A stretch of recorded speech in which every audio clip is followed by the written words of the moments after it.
Salve família! Até os membros mais poderosos da máfia tinham medo de um homem. Alguém que não apenas seguia ordens, mas que sentia prazer em ser o braço mais forte da organização. Anthony Casso transformou o submundo de Nova York em seu próprio tabuleiro, acumulando uma fortuna colossal e deixando um rastro que assombra a história até hoje. Mas o que acontece quando um dos maiores executores da máfia decide quebrar o código de silêncio? Deixe o like, se inscreva com o sino ativado e vire membro do canal para conteúdos exclusivos. Agora prepare-se, porque esta história é mais sombria do que qualquer filme. Bora pro vídeo!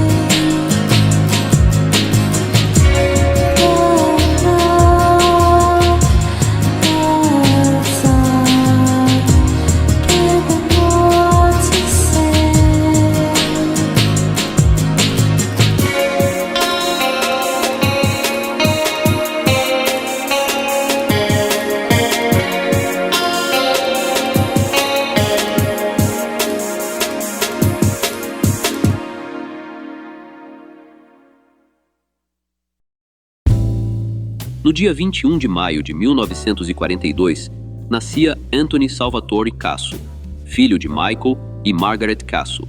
De descendência italiana, a família vivia no sul do Brooklyn, em Nova York. Seus avós tinham vindo da região da Campania, na Itália, no final do século XIX, em busca de uma vida melhor na América. O destino de Casso no submundo parece ter sido traçado antes mesmo dele aprender a andar. Seu padrinho de batismo foi ninguém menos que Salvatore Sally Burns Granello, um figurão da temida família Genovese, que na época controlava as docas do Brooklyn e ditava as regras na região. Apesar dessa influência pesada, os registros mostram que seus pais não queriam esse caminho para ele.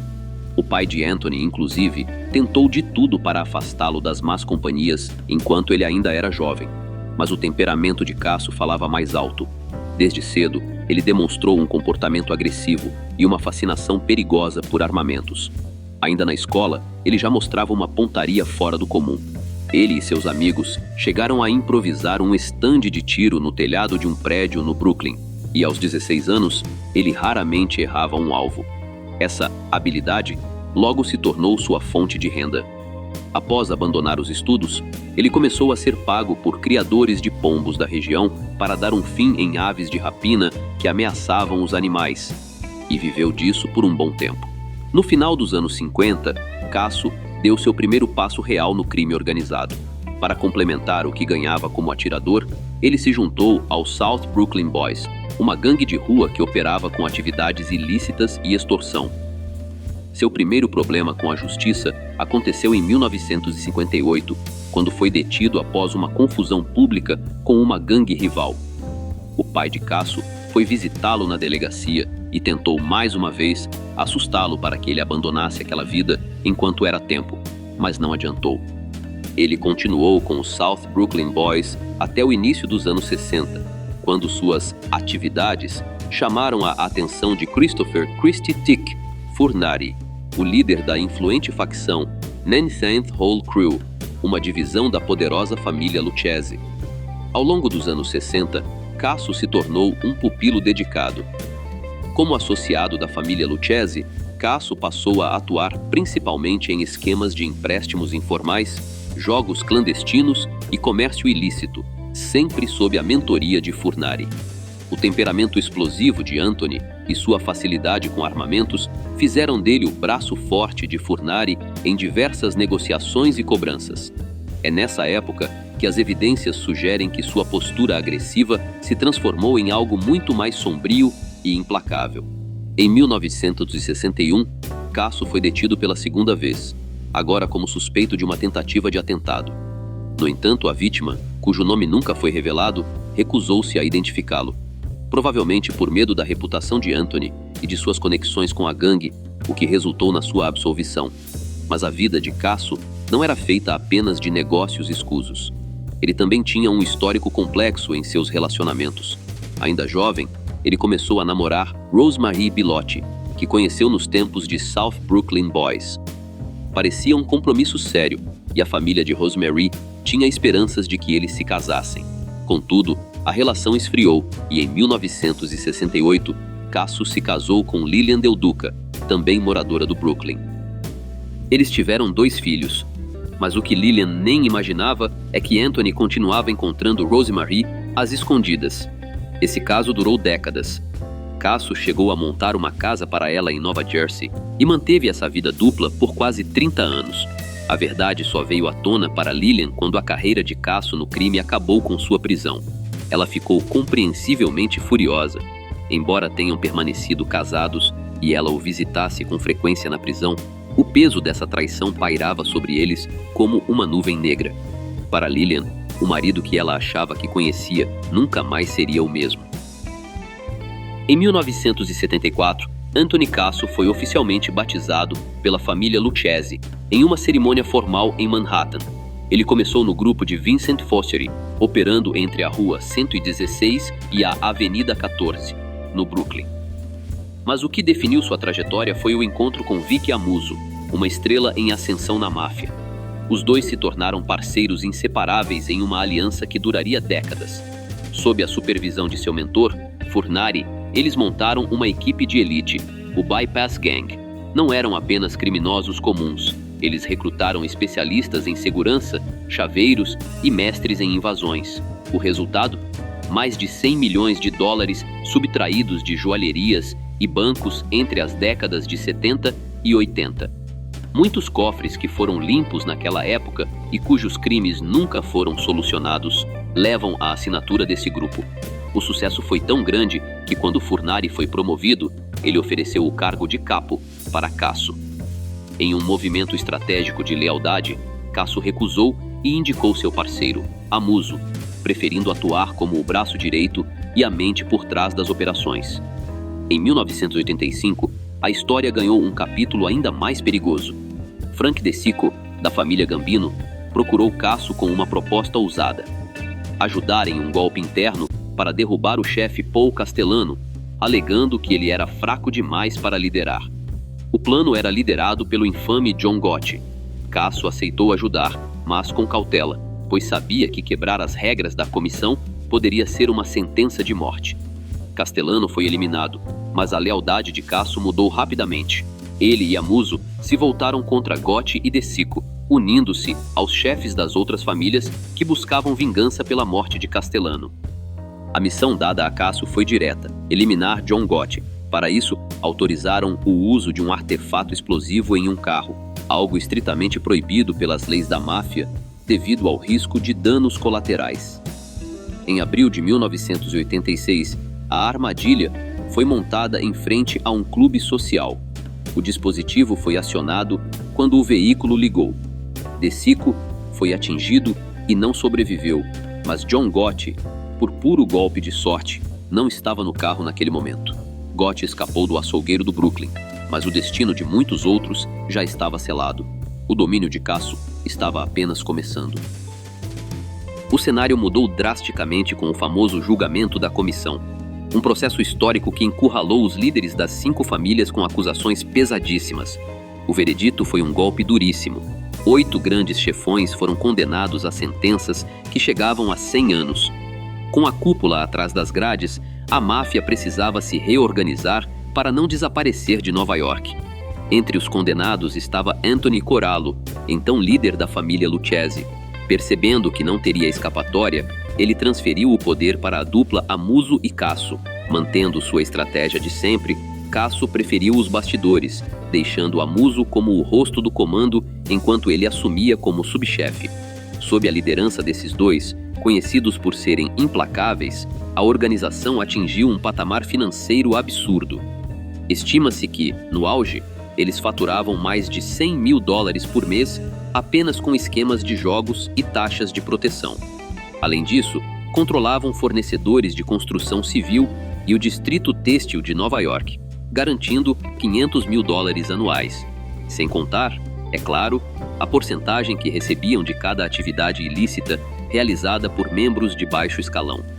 Casso também foi o mentor de uma parceria inédita com a máfia russa. Ele se tornou muito próximo de Marat Balagula, um refugiado que operava um gigantesco esquema de desvio de impostos sobre combustíveis.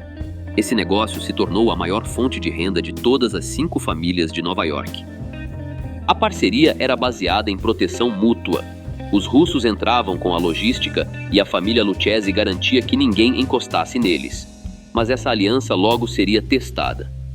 Um rival russo chamado Vladimir Reznikov tentou extorquir Balagula, exigindo $600 mil e uma parte dos lucros em troca de sua vida.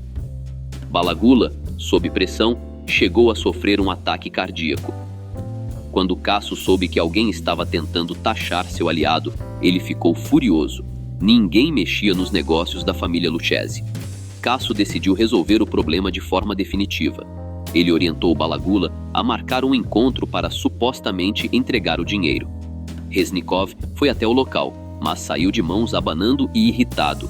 Mal sabia ele que no estacionamento 2 veteranos da família Lucchesi o aguardavam. Reznikov foi neutralizado ali mesmo, e os problemas de Balagula com a concorrência terminaram naquela noite. Durante o restante dos anos 1980, Anthony Casso ganhou a reputação de ser extremamente violento, usando força bruta e execuções calculadas para consolidar sua influência. Depois do confronto com Vladimir Reznikov, alguns dos episódios mais marcantes envolvendo Casso incluíram o caso de James Jimmy Heidel, um associado da família Gambino. Em 1986, já atuando como número 2 da família Lucchesi, Casso emboscou Heidel após uma tentativa fracassada de atentado contra ele. Para isso, contou com a ajuda de 2 policiais corruptos de Nova York, Louis Eppolito e Stephen Caracappa. Eles sequestraram Heidel e o entregaram diretamente a Casso, que o torturou antes de tirar sua vida. Embora esse episódio tenha sido motivado por vingança, muitas outras mortes ordenadas por Casso eram tratadas por ele como questões de negócio. No início dos anos 1990, sua campanha violenta estava mais ativa do que nunca, e ele passou a mirar integrantes da própria família Lucchesi que considerava um risco, pessoas que, diante de pressão, poderiam cooperar com autoridades. A primeira dessas vítimas foi Bruno Facciolo, um soldado da família suspeito de colaborar com investigadores. Casso, determinado a evitar o destino de antigos chefes que foram traídos, agiu rapidamente. Com a ajuda de Eppolito e Caracappa, Facciolo foi atraído até uma oficina em Bensonhurst, onde foi atacado e perdeu a vida. Seu corpo foi colocado no porta-malas de um carro, com um pássaro morto dentro da boca, um recado direto para desencorajar possíveis informantes. Mais tarde, descobriu-se que Facciolo não estava envolvido com as autoridades e era inocente das suspeitas. Ele não foi o único alvo escolhido de forma precipitada. A mesma dupla de policiais corruptos, cumprindo ordens de Casso, eliminou um homem chamado Nicolas Guido, confundindo-o com um suspeito de colaboração. Guido, na verdade, era um civil sem qualquer vínculo com o crime organizado e acabou morto no dia de Natal. Outros nomes também acabaram atingidos pela ferocidade de Casso, como John Morrissey, líder sindical ligado à família Lucchesi, que levantou suspeitas por supostamente cooperar com autoridades, e Anthony Fava, arquiteto pessoal de Casso, que teria apenas reclamado de atrasos nos pagamentos pelo trabalho em sua mansão. Casso também utilizava um recém-promovido integrante, Alphonse Little Al Darko, para executar grande parte de suas ordens mais pesadas. Inicialmente, Darko acreditava que trabalharia no comitê de construção da família, responsável por supervisionar sindicatos e empresas do setor, mas logo percebeu que sua função real era outra. Anos depois de abandonar o grupo, ele revelou detalhes da relação com Casso e Amuso. Quando algo desagradável precisava ser feito, eu era o escolhido. Em um episódio particularmente marcante, Amuso e Casso ordenaram que Darko eliminasse toda a equipe de Nova Jersey, a facção da família Lucchesi naquele estado, após um conflito envolvendo Anthony Axeturo, líder local. Ao se recusar a aumentar a parte dos lucros destinada à família, Anthony Axeturo se tornou um alvo certo. Mesmo assim, conseguiu escapar e, desde então, se afastou completamente do grupo. Ele já deu declarações públicas criticando Amuso e Casso, afirmando que ambos ignoravam os valores tradicionais da velha Cosa Nostra. Sobre Casso, Axeturo disse que ele só pensava em eliminar pessoas e pegar o que quisesse, mesmo sem merecer. No começo dos anos 1990, a situação de Casso começou a desmoronar. Em 1991, ele recebeu a informação de que seria formalmente acusado por uma série de crimes, mas, antes disso, convocou Alphonse Darco para mais uma ação. A nova vítima escolhida era Peter Chiodo, um chefe da família Lucchese. Casso e Amuso ficaram furiosos ao saber que Chiodo havia assumido culpa em processos vinculados à organização sem consultar seus superiores e decidiram puni-lo. Darco ficou responsável por organizar o ataque, mesmo ficando surpreso com o alvo, já que Chiodo sempre teve boa relação com os líderes. No dia 8 de maio de 1991, 2 homens designados por Darco emboscaram Chiodo enquanto ele trabalhava em seu carro em um posto de gasolina em Staten Island. Ele levou 12 disparos em várias partes do corpo, mas sobreviveu, e os médicos comentaram que seu peso elevado ajudou a impedir que os projéteis atingissem órgãos vitais. Após a tentativa fracassada, Casso continuou ameaçando Chiodo, afirmando que, se ele testemunhasse contra a família, seria morto. Como o aviso não funcionou, Casso passou a ameaçar a esposa de Chiodo. Para proteger sua família, Chiodo decidiu cooperar com o governo. Com isso, Casso, cada vez mais paranoico, voltou sua desconfiança para Darco e rompeu qualquer vínculo com ele. Em 29 de julho de 1991, o destino da família Lucchese mudou para sempre. Vic Amuso foi preso após uma denúncia anônima revelar seu paradeiro. Com a queda do líder, Anthony Casso assumiu o controle total, mas sob uma sombra de dúvida. Muitos suspeitavam que o próprio Casso pudesse ter sido o informante para herdar o trono. Apesar dos boatos, Casso tentou organizar fugas para Amuso, que por sua vez preferiu ficar atrás das grades, temendo por sua vida se voltasse às ruas. Assim, de forma relutante, Casso se tornou o chefe de um império que estava desmoronando pela paranoia. Figuras como Aldarco e Chiodo, percebendo que seriam os próximos alvos da fúria de Anthony, decidiram colaborar com a justiça. Isso trouxe uma avalanche de novas acusações contra Casso, expondo décadas de crimes. O cerco final veio através da tecnologia. Agentes federais rastrearam as chamadas de Casso e o localizaram na casa de sua amante de longa data, Rosemarie Bilotti, em Nova Jersey. Em janeiro de 1993, ele foi surpreendido e detido. No local, os agentes encontraram $340 mil em espécie, armamentos que o ligavam diretamente a crimes passados e documentos que detalhavam toda a estrutura da família Lucchese. Mesmo atrás das grades no Centro Correcional de Nova York, Casso tentou manter as rédeas da organização. Ele sabia que as provas contra ele eram esmagadoras e que a prisão perpétua era inevitável. Sua única esperança?